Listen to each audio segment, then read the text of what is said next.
क्या हिंदू बीफ खा सकते हैं? ये एक ऐसा सवाल है ना जो धर्म, खानपान और राजनीति को लेकर अक्सर एक गर्मा-गर्म बहस छेड़ देता है। तो आज हम इसी जटिल रिश्ते को समझने की कोशिश करेंगे, लेकिन सिर्फ राय के आधार पर नहीं, बल्कि तथ्यों और ऐतिहासिक सबूतों के आधार पर। हाल ही में एक फिल्म ने इस बहस को फिर से हवा दे दी है, और सवाल सबके मन में यही है कि क्या हिंदू धर्म का मतलब सिर्फ और सिर्फ शाकाहार है? मतलब फिल्म की पूरी कहानी ही इस सोच पर टिकी है कि बीफ खाना एक बहुत बड़ा पाप है। इसमें एक हिंदू किरदार को जबरदस्ती बीफ खिलाया जाता है और बस इसी सीन को लेकर सोशल मीडिया पर एक तूफान सा आ गया। लेकिन क्या यह धारणा वाकई सच है? चलिए जरा आंकड़ों पर नजर डालते हैं। प्यूर रिसर्च सेंटर का डेटा तो एक बिल्कुल ही अलग तस्वीर दिखाता है।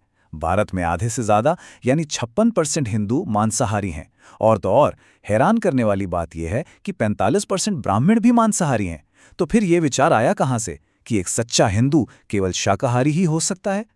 इस सवाल का जवाब हजारों साल पुराने ग्रंथों और हमारे इतिहास में कहीं छुपा हुआ है। तो चलिए इन मान्यताओं की जड़ों को समझने के लिए थोड़ा सा पीछे चलते हैं।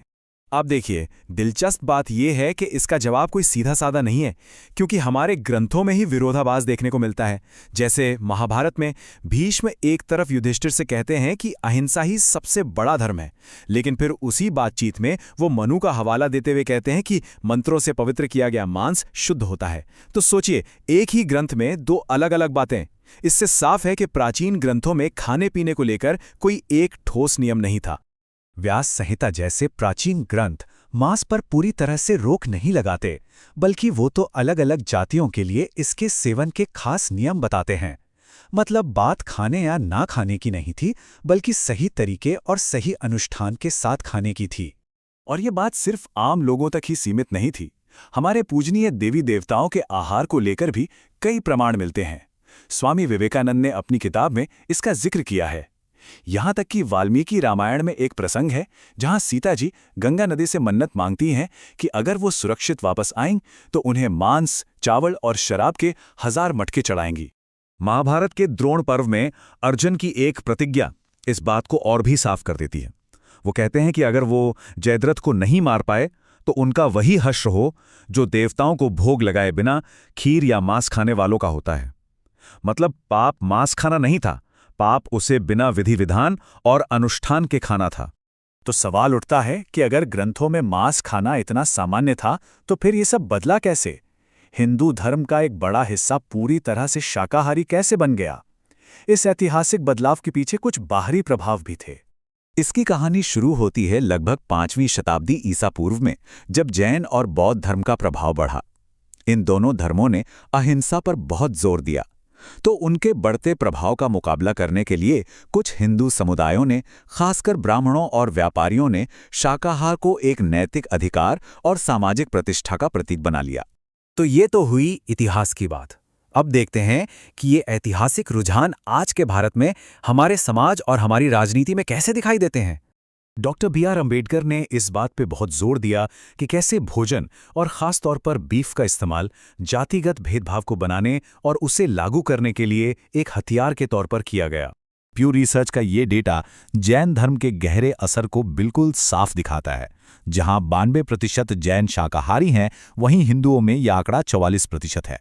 ये कोई महज इत्तेफाक नहीं है। और ये डेटा अम्बेडकर की बात को और भी पुख्ता करता है। SC, ST और OBC समुदायों में मांसाहार कहीं ज्यादा प्रचलित है, जो भोजन और सामाजिक विभाजन के बीच के गहरे संबंध को साफ साफ दिखाता है। और ये आंकड़ा तो और भी चौंकाने वाला है। NSSO सर्वेक्षण के अनुसार जो हिंदू बीफ खाते हैं, उनमें से 70% अनुसूचित जाति और जनजाति से आते हैं। ये सीधे तौर पर जाति, आर्थिक स्थिति और बीफ की खपत के बीच का कनेक्शन दिखाता है। और बस यहीं पर राजनीति का खेल शुरू हो जाता है।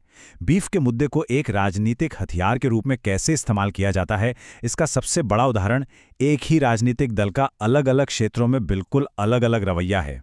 उत्तर भारत में जो मुद्दा पाप है, वही केरल और पूर्वोत्तर में एक चुनावी वादा बन जाता है। और इन विरोधाभासी बातों को सही ठहराने के लिए किस तरह की राजनीतिक कलाबाजी का इस्तेमाल किया जाता है, वो इस एक बयान से साफ हो जाता है। तो आखिर निष्कर्ष क्या है? असल में हिंदू आहार कोई एक चीज नहीं है, इसमें बहुत विविधता है और इसे कई अलग अलग चीजें मिलकर तय करती हैं। इसमें भूगोल की एक बहुत बड़ी भूमिका है। जरा इस टेबल पर नजर डालिए। हरियाणा और राजस्थान जैसे कृषि प्रधान राज्यों में शाकाहार की दर 60% से भी ज्यादा है। अब इसकी तुलना पश्चिम बंगाल और केरल जैसे तटीय राज्यों से कीजिए, जहां मछली मुख्य भोजन है और ये दर सिर्फ 3% या 2% रह जाती है। ये दिखाता है कि कोई कहाँ रहता है, इसका उसके खाने पर कितना गहरा असर पड़ता है। इसका मतलब ये है कि किसी का आहार सिर्फ व्यक्तिगत विश्वास का मामला नहीं है, बल्कि ये विरासत में मिली सांस्कृतिक प्रथाओं का नतीजा है, जिसे भूगोल, आर्थिक स्थिति, जाति और यहाँ तक कि लिंग जैसे कई कारक मिलकर आकार देते हैं। देखिए, हिंदू धर्म की सच्चाई इसकी विविधता में है। एक तरफ अघोरी साधु हैं, तो दूसरी तरफ सुधा मूर्ति जैसे लोग जो विदेश जाते समय अपने चम्मच प्लेट भी साथ ले जाते हैं ताकि उनका धर्म भ्रष्ट ना हो जाए, और ये दोनों ही हिंदू धर्म का हिस्सा है। और हाँ, ये समझना जरूरी है कि शाकाहारी होना एक बहुत शक्तिशाली और सही व्यक्तिगत पसंद हो सकती है, चाहे वो पर्यावरण के लिए हो, पशु कल्याण के लिए हो या फिर अपनी सेहत के लिए। ये एक बेहतरीन निर्णय है। असली मुद्दा खाने का चुनाव नहीं है। समस्या तब पैदा होती है जब किसी के खानपान को सामाजिक विभाजन और राजनीतिक लाभ के लिए एक हथियार बना दिया जाता है। तो अंत में ये सवाल सिर्फ बीफ के बारे में नहीं है, बल्कि इस बारे में है कि हम भोजन को कैसे देखते हैं। क्या ये सिर्फ एक व्यक्तिगत पसंद है, या फिर ये हमारी पहचान, हमारे समाज और हमारी राजनीति का एक शक्तिशाली प्रतीक भी है? ये एक सोचने वाली बात है।